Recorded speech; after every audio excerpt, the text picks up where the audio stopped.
ನನ್ನ ಜೊತೆಲಿ ದರ್ಶನ್ ಚೆನ್ನಾಗಿದ್ದರು ಅವಾಗ ಶೂಟಿಂಗ್ ನಡೆಯೋ ಟೈಮಲ್ಲಾಗಲಿ ಶೃಂಗಾರಿ ಈ ಪವಿತ್ರ ಗೌಡ ಯಾರಂತಲೇ ನನಗೆ ಗೊತ್ತಿರಲಿಲ್ಲ. ಇವಾಗ ಮದುವೆ ಆಗಿದ್ದಾರಲ್ಲ, ಮದುವೆ ಆಗಿದ್ದಾರೇನೋ ಗೊತ್ತಿಲ್ಲ, ಒಟ್ಟಿನಲ್ಲಿ ಸ್ನೇಹಿತೆ ಅಂತ ಹೇಳ್ಬೋದು. ನಾನು ಇವಾಗ ಹೆಂಡ್ತಿ ಅಂತ ಹೇಳಿದ್ರೆ ತಪ್ಪಾಗ್ಬಿಡುತ್ತೆ. ಅವರೇ ಇದಕ್ಕೆ ಕಾರಣ. ಪವಿತ್ರ ಗೌಡನೇ ಕರೆಕ್ಟಾಗಿ A1 ಪವಿತ್ರ ಗೌಡನೇ. ದರ್ಶನ್ಗೆ ಸ್ವತಃ ಬುದ್ಧಿ ಇಲ್ಲ, ಹಿತ್ತಾಳೆ ಕಿವಿ, ಯಾರೇನು ಹೇಳಿದ್ರು ಯೋಚನೆ ಮಾಡೋಂಥ ಒಂದು ಶಕ್ತಿ ಇಲ್ಲ. ಆ ದುಡುಕು ಸ್ವಭಾವ ಯಾವ ಮಟ್ಟಕ್ಕೆ ಹೋಗಿ ನಿಂತ್ಕೊಂಡಿದೆ ಅಂತ ನಿಮಗೆ ಗೊತ್ತು. ಅದೇನೋ ಹೇಳ್ತಾರೆ ಗೊತ್ತಾ, ಗಾದೆ ಉಗ್ರಲ್ಲಿ ಹೋಗೋದಕ್ಕೆ ಕೊಡ್ಲಿ ತೊಗೊಂಡ್ರು ಅಂತ. ಆ ಥರ ಆಯ್ತಮ್ಮ. ಒಂದ್ಸಲ ಸಂಬಂಧ ಕೆಟ್ಟಾಗ ತಿರ್ಗಾ ಅದು ಪ್ಯಾಚಪ್ ಆಗಿ ಸಿನಿಮಾ ಮಾಡೋದು ಸರಿ ಹೋಗಲ್ಲ. ರೇಣುಕಾ ಸ್ವಾಮಿ ಕೊಲೆ ಪ್ರಕರಣದಲ್ಲಿ ನಟ ದರ್ಶನ್ ಈಗಾಗಲೇ ಏನು ಅವರು ಕೂಡ ಅದರಲ್ಲಿ ಭಾಗಿಯಾಗಿದ್ದಾರೆ ಅಂತ ಹೇಳಿ ಈಗಾಗಲೇ ಪೊಲೀಸ್ ಕಸ್ಟಡಿಯಲ್ಲಿದ್ದಾರೆ. ಸಾಕಷ್ಟು ಪ್ರೊಡ್ಯೂಸರ್ಗಳು ಮುಂದೆ ಬಂದು ಹೇಳ್ತಾ ಇದ್ರು, ನಮಗೂ ಈ ಥರ ಅನುಭವ ಆಗಿದೆ, ನಮಗೆ ಈ ಥರ ಬೆದರಿಕೆ ಹಾಕಿದ್ರು, ತುಂಬಾ ಮಾತಾಡಿದ್ದಾರೆ. ಹಾಗೆ ನಾವೊಂದು ಸ್ವಲ್ಪ ಹಿಂದೆ ಹೋಗೋದಾದರೆ ಚಿಂಗಾರಿ ಸಿನಿಮಾದ ನಿರ್ಮಾಪಕರನ್ನು ನಾನಿವತ್ತು ಮಾತನಾಡ್ಸೋದಕ್ಕೆ ಬಂದಿದ್ದೀನಿ. ಗೊತ್ತಿಲ್ಲ, ಒಬ್ಬೊಬ್ಬರಿಗೆ ಒಂದೊಂದು ರೀತಿ ಅನುಭವ ಆಗಿರುತ್ತೆ. ಜೊತೆಗೆ ಇವ್ರ ಜೊತೆ ಹೇಗಿದ್ರು, ದರ್ಶನ್ ಅವರು ಹೇಗೆ ಅವ್ರ ಜೊತೆ ನಡ್ಕೊಳ್ತಿದ್ರು ಅನ್ನುವಂಥದ್ದನ್ನ ನಾನು ಅವ್ರ ಹತ್ರ ಕೇಳ್ತಾ ಹೋಗ್ತೀನಿ. ನಮ್ಮ ಜೊತೆ ಇದೀಗ ಚಿಂಗಾರಿ ಸಿನಿಮಾದ ನಿರ್ಮಾಪಕ ಮಹದೇವ್ ಅವರಿದ್ದಾರೆ. ಸರ್ ನಮಸ್ತೆ. ಮೊದಲಿಗೆ ಹೇಗಿದ್ದೀರಿ ಸರ್? ತುಂಬ ದಿನಗಳ ನಂತರ ಕ್ಯಾಮ್ರಾ ಮುಂದೆ. ಓಕೆ ಸರ್, ನಟ ಅಂದಿದ ತಕ್ಷಣ ನಮಗೆ ನಟ 6 ಫೀಟ್ ಇರಬೇಕು, ಚೆನ್ನಾಗಿ ಆ್ಯಕ್ಟ್ ಮಾಡಬೇಕು, ನಮ್ಮನ್ನು ಎಂಟರ್ಟೈನ್ ಮಾಡಬೇಕು, ಒಳ್ಳೊಳ್ಳೆ ಇಂಟ್ರೊಡಕ್ಷನ್ ಸೀನ್ಗಳು ಬರಬೇಕು. ಇದೆಲ್ಲವೂ ಕೂಡ ಒಬ್ಬ ಪ್ರೇಕ್ಷಕ ಅವರ ಫ್ಯಾನ್ಗಳು ಎಕ್ಸ್ಪೆಕ್ಟ್ ಮಾಡುವಂಥದ್ದು. ಬಟ್ ಒಬ್ಬ ಪ್ರೊಡ್ಯೂಸರ್ ಪಾಯಿಂಟ್ ಆಫ್ ವ್ಯೂ ಇಂದ ಒಬ್ಬ ನಟ ಹೇಗಿರಬೇಕು? ನೀವೇ ಹೇಳಿದ್ರೆ, ನಾನು ಹೇಳತ್ತಲ್ಲ ಅಲ್ವಾ, ನೀವು ಹೇಳಿದ್ರಲ್ಲ ಅದೇ ಥರ ಇರಬೇಕು.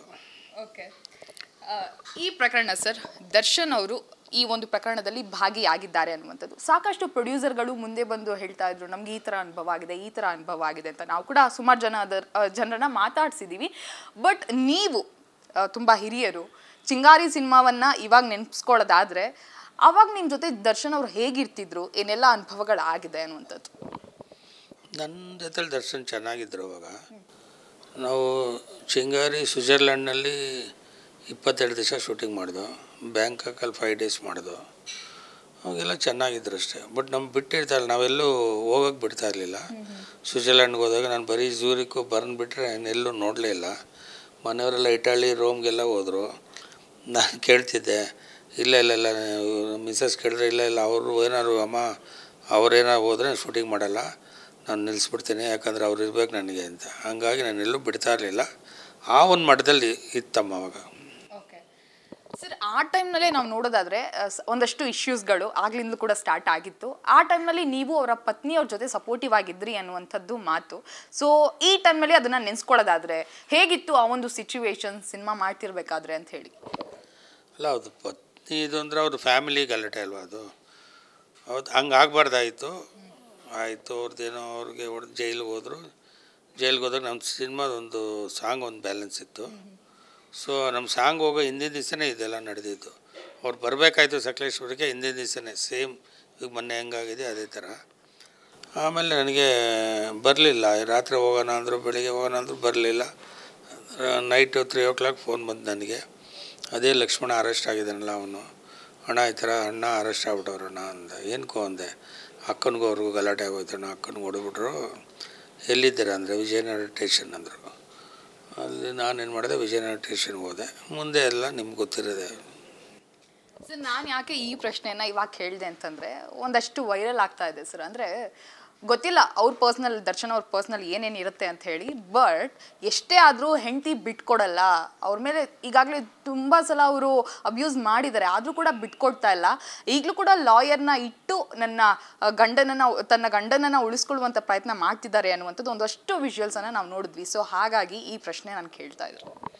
ನೋಡಮ್ಮ, ಯಾರೇ ಹೆಣ್ಮಗಳಾಗಲಮ್ಮ, ಗಂಡ ಏನೇ ತಪ್ಪು ಮಾಡಿದ್ರು ಗಂಡನ ಅವಳು ಪ್ರೀತಿ ಮಾಡೇ ಮಾಡ್ತಾಳೆ. ಅವಳು ಇವಾಗ ಗಂಡನ ಹಿಂಗೆ ಹೊರಗಡೆ ತರಬೇಕು ಅಂತ ಪ್ರಯತ್ನ ಅಂತೂ ಪಟ್ಟೇ ಪಡ್ತಾರೆ. ಏನು ನಮ್ಮ ಇಂಡಿಯಾ ಅಂದರೆ ನಮ್ಮ ಭಾರತದ ಸಂಸ್ಕೃತಿ ಅದು. ಗಂಡ ತಪ್ಪು ಮಾಡಿದ್ದಾನೆ ಗೊತ್ತು ಅವಳಿಗೆ, ಅಂದರೆ ಇನ್ನೊಬ್ಬರು ಸಂಬಂಧ ಇರೋ ಗೊತ್ತಿದ್ರೂ ಆ ಅಮ್ಮ ಇಷ್ಟೊಂದು ಹೋರಾಟ ಮಾಡ್ತಾರೆ. ಶಿ ಇಸ್ ಗ್ರೇಟ್ ಅಲ್ವಾ?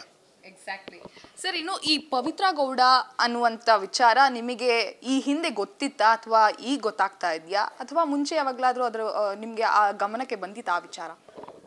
ಇಲ್ಲಮ್ಮ, ನನ್ನ ಶೂಟಿಂಗ್ ನಡೆಯೋ ಟೈಮಲ್ಲಾಗಲಿ ಚಿಂಗಾರಿ ಹಣ್ಣು ಈ ಪವಿತ್ರ ಗೌಡ ಯಾರಂತಲೇ ನನಗೆ ಗೊತ್ತಿರಲಿಲ್ಲ. ಈಗ ನಾನು ಮೀಡಿಯಾದಲ್ಲಿ ನೋಡಿ ಅಲ್ಲಲ್ಲಿ ಅಂದರೆ ಯಾವುದೋ ಕುರುಕ್ಷೇತ್ರ ಶೂಟಿಂಗ್ನೆಲ್ಲ ಫಸ್ಟು ನಾನು ನೋಡಿದ್ದು.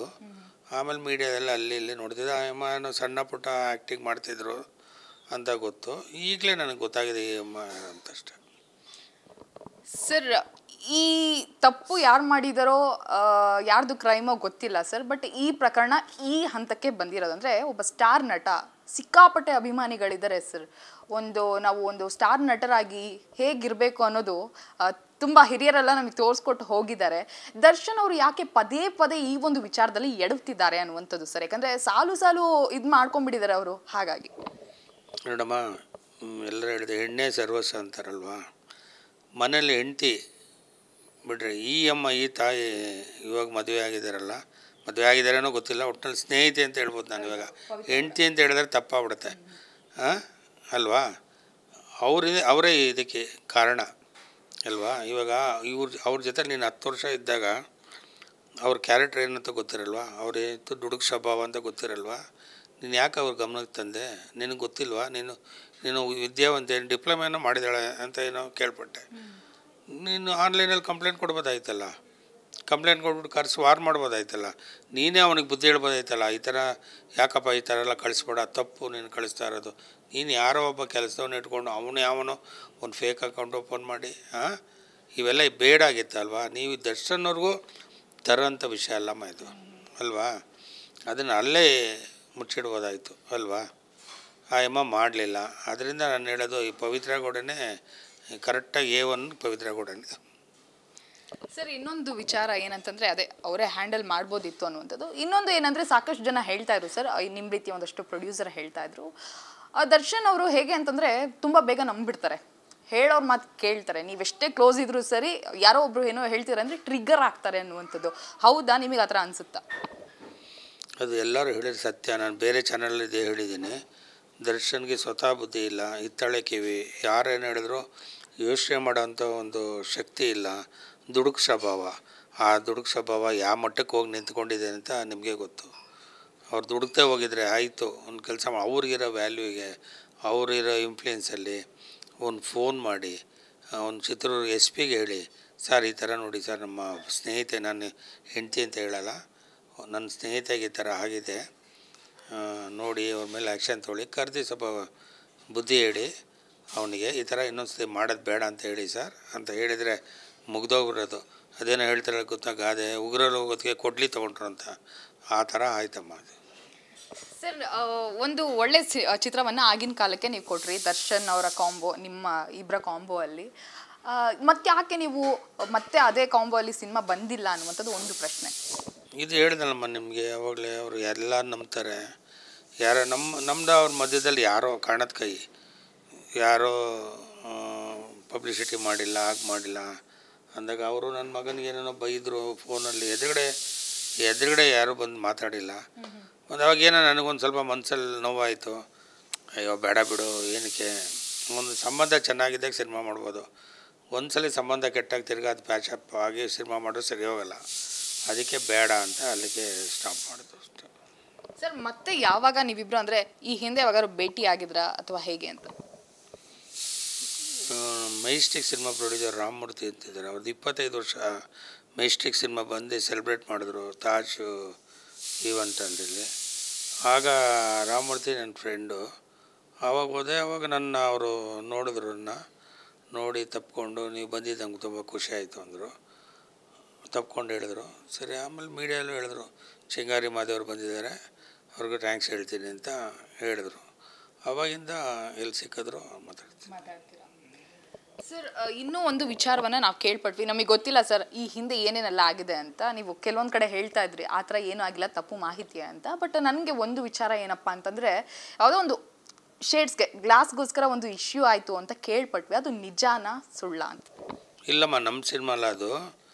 ಯೋಧ ಅಂತ ಒಂದು ಸಿನಿಮಾದಲ್ಲಿ ಅವ್ರು ಯಾರೋ ರೆಡ್ಡಿ ಅಂತಿದ್ದಾರೆ, ಏನೋ ರೆಡ್ಡಿ ಅಂತ, ಬಾಬು ರೆಡ್ಡಿ ಅಂತ, ಅವ್ರು ಹೇಳ್ತಾ ಇದ್ದಿದ್ದು ಅಷ್ಟೇ, ನಮ್ಮ ಸಿನಿಮಾ ಅಲ್ಲ ಅದು. ನೀವು ಗ್ಲಾಸ್ ಅಂದಿದ ತಕ್ಷಣ ನನಗೆ ಗೊತ್ತಾಯಿತು, ಆ ಸಿನಿಮಾದೇನೋ ಹೇಳ್ತಿದ್ರು, ಅದು ಅವ್ರು ಹೇಳ್ತಿದ್ರು, ನಮ್ಗೆ ಅದ್ರ ಬಗ್ಗೆ ಮಾಹಿತಿ ಇಲ್ಲ. ಅದು ನೀವು ಹೇಳಿದ್ದು ನಿಜ. ಅದು ಸರ್, ಇನ್ನು ಕೊನೆಯದಾಗಿ ಈ ಒಂದು ಪ್ರಕರಣ ಮತ್ತು ಆ ರೇಣುಕಾ ಸ್ವಾಮಿ ಯಾರು ಮೃತಪಟ್ಟಿದ್ದಾರೆ ಅವರ ಕುಟುಂಬಕ್ಕೆ ಒಬ್ಬ ಪ್ರೊಡ್ಯೂಸರ್ ಆಗಿ ಹೇಳೋದಕ್ಕಿಂತ ಒಬ್ಬರು ಅಂದರೆ ಕಾಮನ್ ಮ್ಯಾನ್ ಆಗಿ ಹೇಳುವಂಥದ್ದು ಏನಂದರೆ, ನೀವು ಹೇಗೆ ಅದನ್ನು ರಿಸೀವ್ ಮಾಡ್ತೀರಾ, ಜೊತೆಗೆ ಈ ಕಾನೂನು ಮತ್ತು ಹೇಗೆ ಕೆಲಸ ಮಾಡಬೇಕು ಅನ್ನೋಂಥದ್ದು. ಅವ್ರ ಕೆಲಸ ಅವ್ರು ಮಾಡ್ತಾ ಇದ್ದಾರೆ, ಎಲ್ಲರೂ ಕೂಡ ಅಪ್ರಿಷಿಯೇಟ್ ಮಾಡುವಂಥದ್ದು. ಯಾಕಂದರೆ ಸ್ಟಾರ್ ನಟರಾಗಿರಲಿ, ಕಾಮನ್ ಪೀಪಲ್ಸ್ ಆಗಿರಲಿ, ಕಾನೂನು ಎಲ್ರಿಗೂ ಒಂದೇ, ಅದ್ರ ಮೀರಿದ್ದು ಯಾವುದೂ ಇಲ್ಲ. ಸೊ ಈ ಒಂದು ಸಂದರ್ಭದಲ್ಲಿ ಇದೆಲ್ಲವನ್ನ ಸೇರಿಸಿ ನಿಮ್ಮ ಒಂದು ರಿಯಾಕ್ಷನ್. ಇದು ಇವಾಗ ಪೊಲೀಸ್ ತನಿಖೆಯಲ್ಲಿದೆ ಇವಾಗ.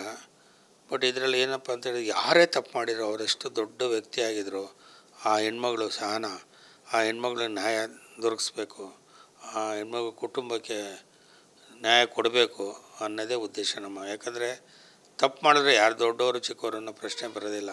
ಇವಾಗ ನಮ್ಮ ದೇಶದಲ್ಲಿ ಎಂತೆಂಥ ದೊಡ್ಡವರು ತಪ್ಪು ಮಾಡಿ ಜೈಲಿಗೆ ಹೋಗಿದ್ದಾರೆ, ಅನುಭವಿಸಿದ್ದಾರೆ. ತಪ್ಪು ಮಾಡಿದವರು ಅದೇನೇ ಇದೆಯಲ್ಲ, ಗಾದೆ ಉಪ್ಪು ತಿಂದವ್ರು ನೀರು ಕುಡಿಲೇಬೇಕು ಅಂದಾಗ ಇವಾಗಲೇ ನಾವು ಅವರು ತಪ್ಪು ಮಾಡಿದರೆ ಇವ್ರು ತಪ್ಪು ಮಾಡಿದ್ದಾರೆ ಅಂತ ಹೇಳೋಕ್ಕಾಗಲ್ಲ. ತನಿಖೆ ಪೂರ್ಣ ಆಗಬೇಕು, ಜಡ್ಜ್ಮೆಂಟ್ ಬರಬೇಕು, ಆಗ ನಮ್ಗೆ ಯಾರು ತಪ್ಪಿಸಿದ್ರು ಅಂತ ಗೊತ್ತಾಗುತ್ತೆ. ಬಟ್ ಇನ್ನೊಂದು ಹೇಳೋಕ್ಕೆ ಇಷ್ಟಪಡ್ತೀನಿ ಅಂದರೆ, ರೇಣುಕಾ ಸ್ವಾಮಿ ಅಂಥವ್ರಿಗೂ ಇನ್ನೊಂದು ಕಿವಿ ಮಾತಾಡ್ತೀನಿ.